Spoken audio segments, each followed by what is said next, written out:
और आइए आपको सीधे लिए चलते हैं आज तक पर। इस वक्त हमारे साथ लाइव बीजेपी के नेता, मध्य प्रदेश की पूर्व मुख्यमंत्री, भारत सरकार में पूर्व केंद्रीय मंत्री उमा भारती लाइव जुड़ रही हैं आज तक पर। उमा जी, राम मंदिर आंदोलन से भी आप जुड़ी रही और अब ज्ञानवापी के मामले में सर्वे की रिपोर्ट पेश कर दी गई है। वजू खाने में जो आकृति मिली है, हिंदू पक्ष उसे शिवलिंग होने का दावा कर रहा है, मुस्लिम पक्ष फव्वारा कह रहा है। पूरे मामले की सुनवाई आगे बढ़ रही है। इस पर आपकी क्या सोच है इस वक्त? जब तक माननीय कोर्ट का अपना ऑब्जर्वेशन नहीं आएगा तब तक मैं उस रिपोर्ट पर टिप्पणी नहीं करूंगी, लेकिन मैं तो कुछ और ही कहूंगी कि ये मामला अयोध्या के जैसा नहीं है। अयोध्या में तो क्या था कि सब कुछ नीचे दबा हुआ था और ढांचा गिरा तो उसके बाद खुदाई हुई तो प्रमाण मिले। अयोध्या, इसमें मथुरा में और काशी में तो पहले से ही प्रमाण सामने मौजूद थे, इसके लिए तो किसी खुदाई की भी जरूरत नहीं थी कि ये मंदिर ही है। और काशी विश्वनाथ का जो मूल मंदिर है वो यही है, जिसको कि एक मस्जिद का नाम दे रहे थे, क्योंकि श्रृंगार गौरी की प्रतिमा तो मैंने स्वयं देखी है। तो इसलिए मुसलमान धर्म के मुताबिक भी जहां पर दूसरे धर्म स्थान के धर्म व्यवस्था के चिन्ह होते हैं वहां पर नमाज नहीं होती है, वो जगह मस्जिद नहीं होती है। तो यहाँ तो किसी सर्वे की, किसी रिपोर्ट की बजाय अगर स्वयं मुस्लिम समुदाय आगे बढ़ करके और भव्य मंदिर का निर्माण होने दे तो सबसे अच्छी बात है। लेकिन मुस्लिम पक्ष तो ये स्वीकारने को तैयार नहीं है ना उमा जी। वो तो कह रहे हैं कि फव्वारा है जिसको आप लोग शिवलिंग कह रहे हैं। अब इसकी क्या काट है? ये मुस्लिम पक्ष नहीं है, ये मुसलमानों की तरफ से जो बोल रहे हैं ये वो लोग हैं जो मुसलमानों के बीच में ना जाने की जगह पर सिर्फ उनके नाम पर राजनीति कर रहे हैं। अयोध्या का फैसला आया, हिंदू मुसलमानों ने शांति से सुना। रामलला के भव्य मंदिर के निर्माण का शिलान्यास हुआ, दोनों पक्षों ने शांति से उसको देखा। ये तो वो लोग हैं जो मुसलमानों की निजी जो समस्याएं हैं, जो असली समस्याएं हैं, उनकी अनदेखी करके उनको इन बातों में उलझाए रखना चाहते हैं। मैं नहीं मानती कि ये उनके पक्ष हैं, ये बोल रहे हैं, मीडिया इनको उनका पक्ष मान रहा है। मैं मुस्लिम समुदाय का पक्ष इनको नहीं मानती जी। लेकिन मैम, यही वो लोग हैं, अंजुमन इंतजामिया, जो कोर्ट में इसके खिलाफ गया है, जो सुप्रीम कोर्ट में चला गया इसके खिलाफ। उन्होंने तो यहां तक दावा किया है। जी जी जी, सॉरी, मैंने गलत किया, आप बोलिए। उन्होंने मैडम ये तक दावा किया है कि ये जो हिंदू पक्ष मांग कर रहा है कि दीवार उस आकृति के इर्द गिर्द तोड़ी जाए, उससे मस्जिद गिर जाएगी, उससे मुसलमानों की भावनाएं आहत हो जाएंगी। ये तो पक्षकार है इस पूरे मामले में, अंजुमन इंतजामिया और अन्य लोग जो कोर्ट पहुंचे हैं। भारत के संविधान में और भारत की कानून की व्यवस्था में किसी को भी कोर्ट में जाने का अधिकार है और कोर्ट का ये अपना विशेषाधिकार है कि वो हर एक का पक्ष सुनेगा। तो मैं उस पर टिप्पणी नहीं कर पाऊंगी, लेकिन मैं फिर ये बात कहूंगी कि ये मक्का मदीना नहीं है। मक्का मदीना अरब में है, मुसलमानों की आस्था का केंद्र अरब में है। ये करोड़ों हिंदुओं की आस्था का केंद्र है। विश्वनाथ का ज्योतिर्लिंग जो स्थान यहाँ पर ध्वस्त किया गया था, इन दोनों की आपस में कोई तुलना हो ही नहीं सकती है। एक सामान्य स्थान है और जबरदस्ती यहाँ पर इबादत होती, जबरदस्ती की इबादत होती है ये।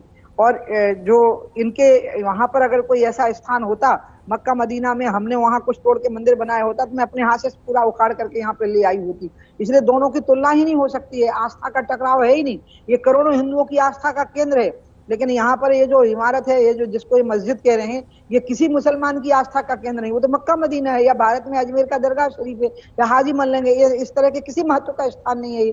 इनका आपस में कोई कंपेरिजन ही नहीं है, कोई तुलना ही नहीं है इनकी। ठीक है उमा जी, अब लीगल बात पर जरा आते हैं, क्योंकि आप भी उस दौरान थी। 1991 प्लेसेस ऑफ वर्शिप एक्ट, जिसको बार बार कोट किया जा रहा है। देखिए, क्या आंखों से दिखता है ये सब मायने नहीं रखेगा। कोर्ट ने कहा सर्वे कीजिए, वीडियोग्राफी लाइए, फोटोग्राफी लाइए, वो सब आज पेश कर दिया गया है। मेरा सवाल आपसे ये है कि 1991 का प्लेसेस ऑफ वर्शिप एक्ट क्या आड़े नहीं आएगा? अभी तो 5 महिलाएं थी जिन्होंने कहा कि माता श्रृंगार गौरी की पूजा हमें रोज करने दी जाए। वहां पर यह है, कोर्ट ने कहा आप सर्वे कीजिए, प्रमाण दीजिए। लेकिन वही एक्ट 1991 का क्या आड़े नहीं आएगा? क्योंकि अगर शिवलिंग प्रमाणित हो भी जाता है, मैम एक लाइन बस जोड़ रही हूं, रिपोर्ट में प्रबल तौर पर जो हिंदू पक्ष है उसका पक्ष मजबूत लग रहा है। अगर यह साबित हो भी जाता है कि शिवलिंग है, तो वहां पर उसके आगे तो कुछ हो नहीं पाएगा।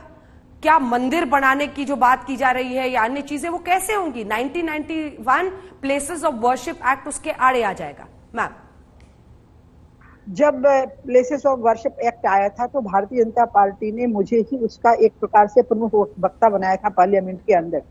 और मैंने उस समय पर भी कहा था कि जिस तरह से आप इसमें से अयोध्या को अलग कर रहे हैं, आप मथुरा और काशी को और अलग कर दीजिए।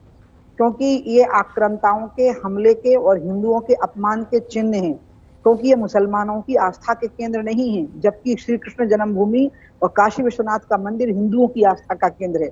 इसलिए हिंदू आहत और अपमानित अनुभव करेंगे तो आप जिस सांप्रदायिक सद्भाव की बात कर रहे हैं वो भाषण से नहीं आ पाएगी। तो अच्छा हो कि अयोध्या के साथ उस समय, क्योंकि अयोध्या को एग्जम्प्ट किया गया था, आपको पता ही होगा उस एक्ट से, उस समय पर भी हमने ये बात कही थी। अब आपने जो दूसरी बात कही है कि एक बार एक एक्ट बन गया, तो आप याद करिए एक एक्ट के द्वारा यहाँ इमरजेंसी लाई गई थी, संविधान में संशोधन करके भारत में आपातकाल लागू किया गया था अपनी कुर्सी बचाने के लिए। इंदिरा गांधी जी के समय पर यह हुआ था, और उसके बाद जब जनता पार्टी की सरकार बनी थी तो फिर उसी व्यवस्था से, उसी प्रकार के संवैधानिक व्यवस्था के अंतर्गत इमरजेंसी हटाई गई थी और इमरजेंसी भारत में ना लगने पावे इसकी व्यवस्था की गई थी। हमारे यहाँ पर पहले इसका सरकारें गिरा देने का भी एक्ट में संशोधन हुआ है। तो मैं तो उल्टा चाहती हूँ कि इसमें एक्ट में संशोधन के लिए जाना या कोर्ट में जाना, ये तो इतना स्पष्ट है। श्रृंगार गौरी की पूजा महिलाएं करती रही, मैंने खुद श्रृंगार गौरी देखी है। तो मुसलमानों के लिए नाजायज है उसको मस्जिद कहना और उसको नमाज पढ़ने की बात कहना नाजायज है। ये तो चिढ़ा देने वाली बात है, हास्यास्पद बात है, बेतुकी बात है। वो धार्मिक स्थान है ही नहीं मुसलमानों का, और हिंदुओं का द्वादश ज्योतिर्लिंग का स्थान है वो। लेकिन कानून में अगर कोई बदलाव करना होगा उमा जी, तो क्या आप प्रधानमंत्री से सीधा गुजारिश कर रही हैं कि पार्लियामेंट में कोई संशोधन हो उस कानून में या फिर नया बदलाव किया जाए?